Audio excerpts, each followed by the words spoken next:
আল্লাহ নবীকে জিজ্ঞাসা করছেন, ইয়াসআলুনাকা আনিল খামরি ওয়াল মাইসির। আল্লাহ নবীকে জিজ্ঞাসা করা হলো যে জুয়া এবং মদ এটা কি বলুন তো, বলুন। আল্লাহ নবী উত্তর দিচ্ছেন, কি দিচ্ছেন? তা আল্লাহ ওহী করে বলছেন, বলো কুল ফিহিমা ইসমুন কাবীর, এটা হচ্ছে বড় পাপ, এটা হচ্ছে বড় পাপ। জুয়া এবং নেশাদার দ্রব্য এটা হচ্ছে বড় পাপ। ও মানাফিউ লিন-নাস, তবে এটা মানুষের কিছু উপকার করে, মানুষের কিছু উপকার করে। তারপরে আল্লাহ বলছেন, তবে উপকারের থেকে ক্ষতিটাই বেশি, উপকারের থেকে ক্ষতিটাই বেশি। আপনার এখন ব্রেন এই কথা ধরবে কিভাবে? মদ কিছুটা উপকার করে, জুয়া কিছুটা উপকার করে। কিভাবে উপকার করে? আপনাকে একটা ছোট্ট উদাহরণ দিলে আপনারা বুঝে নেবেন। মনে করুন যে আপনি আমার কাছে 5,000 টাকা ধার নিয়েছেন, আমি আপনাকে ধার দিয়েছি। তো ভাই কখন দেবেন? এই 15 দিন পরই তোমাকে টাকাটা দিয়ে দেবো। আজকে 15 দিন পার করে এখন 1 মাস হয়ে গেছে, তো টাকাটা চাচ্ছে ভাই দাও, দিচ্ছে না। খসপুরে আপনাকে পেয়েছি, ধরে গাড়িটাকে আটকে দিয়ে এমন করে 2-3-4টা গালি দিলাম আর অপমান করলাম, দিয়ে বাড়ি আসলাম। তারপরের দিন আপনি এসে বাড়িতে এসে সকাল সকাল এসে বলছে ভাই টাকাটি নিয়ে নাও। আচ্ছা বলুন তো, গালি দেওয়া কি জায়েজ? জায়েজ নয়, হারাম। খবরদার গালি দেওয়া, এটা হচ্ছে চুগলখোর। গালি দেওয়া এগুলো মুনাফিকের একটি আলামত। তাহলে গালি দেওয়া জায়েজ নয়, কিন্তু গালি দিয়ে যে উপকার হলো, কালকে যে সকালে টাকাটা পেয়ে গেলাম, জি, তাহলে কি গালি দেওয়া জায়েজ? বলছিলাম আমি আপনাকে যে এর সাথে যে আমি গালি দিলাম এই লোকটাকে, এ আমার সঙ্গে আর জীবনে ভালো আচরণ করবে না।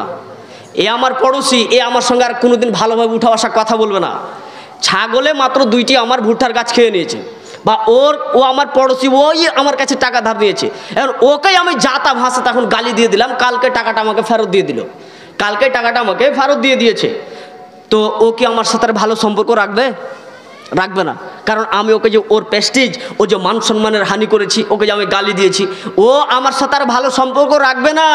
ও আর হয়তো বা 5 দিন পরে আমাকে টাকাটা দিয়ে দিত, কিন্তু আমি আর সহ্য করতে না পেরে তাকে দিলাম যা তা করে, আমি তাকে গালি দিয়ে। তো আল্লাহ বলছেন যে নেশাদার দ্রব্য, মদ, নেশাদার দ্রব্য এবং জুয়া এগুলো মানুষের কিছু উপকার করে, তবে ক্ষতিটাই বেশি। কেমন ক্ষতি বেশি? একটা লোক টিকিট কেটেছে, টিকিট কেটে অনেক টাকা পেয়ে গেছে, কোটি কোটি টাকা, মনে 2-3-4 কোটি টাকা পেয়ে গেছে। তো ওই ছেলেটা প্রতিদিন কাটতো 200-300 টাকার টিকিট, এখন ও প্রতিদিন টিকিট কাটবে 10-20 হাজার টাকার। এখন টাকা ওর বেশি, এখন বেশি টাকার টিকিট কাটবে। এতদিন ওই ছেলেটা একটা ভালো গাড়ি ছিল না, এখন সে এই টাকাটি পেয়েছে মানে এমার্জেন্সি একটা সে গাড়ি কিনবে, এই তো কিছুটা উপকার হচ্ছে। ওই ছেলেটা মানে বাড়িটা খুব একটা ভালো নেই, তাই ইট গেঁথে গেঁথে সে বাড়ি এখন করবে। তো এখনও ছাদ দেওয়া হয়নি, এখন টিকিট কেটে 1 কোটি টাকা পেয়েছিল, টাকা সবই শেষ। দিনে 1 লাখ টাকার করে টিকিট কাটে, আর এদিকে খেটে টাকা সবই শেষ, ছাদ এখনও বাকি রয়েছে।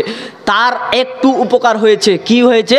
সে কয়েকটা দিন ভালো করে খেতে পেয়েছে, সে গাড়িতে একটু ঘুরতে পেয়েছে, সে কোনো রকম একটু বাড়িটা করতে পেয়েছে, কিন্তু ছাদ আর দিতে পারবে না, ক্ষতিটাই বিশাল। লেন এবার অ্যাডভার্স চাপাত। বলছিলাম আমি আপনাকে যে আল্লাহ বলছেন, খবরদার তোমরা এই নেশাদার দ্রব্য এবং তোমরা এই জুয়ার কাছে যেও না, এটা মানুষের ক্ষতি করে, এটা হচ্ছে শয়তানের অপকর্ম।